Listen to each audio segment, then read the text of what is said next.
Здравейте, приятели! Днес ще си правим релаксиращ спа дей.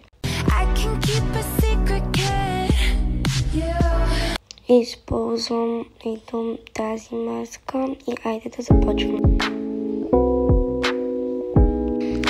Вече съм много лепкава и успявам да си залепа даже биби крема върху мен. Сега използвам бюти вода, за да си изтрия мазнината от лепкавата маска. И сега с салфетка ще трябва да го измием, но първо да го снесем малко или много. Само че няма да го изплакваме с вода. Сега започваме да търкаме с кърпичка.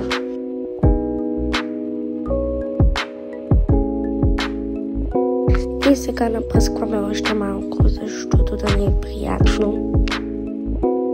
Сега малко да се поснимаме, защото не е.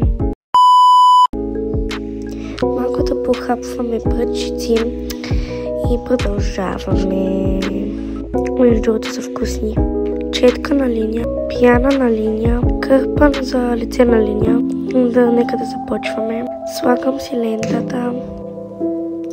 Между другото тази пяна наистина ми е много добре. Сега с чертката на тази релефната част търкаме и чакаме да попием, докато продължаваме да търкаме, защото защо не е. Мисля, че попи така, като гледам, но за всеки случай ще потъркам още малко. За първи път помежду другото да попие толкова бързо. И сега с четката си почваме да разнасяме.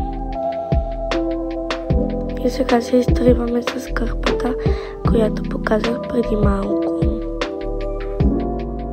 Сега ползваме любимото ни кремче за лице. Търкаме. Готово.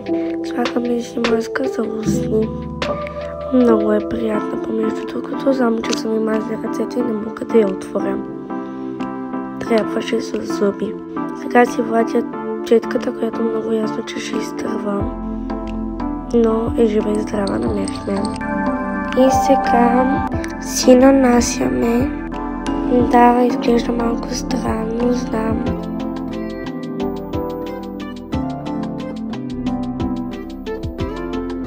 И я затваряме. Сега ползваме вазелин с вкусна какао, защото сами напълкна ни устните.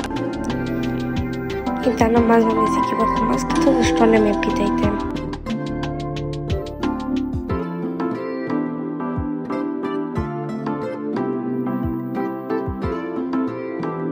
И сме готови, но ще нанесем още малко. Готови сме, чао! Само да надявам се видеото да ви е харесало и сега чао!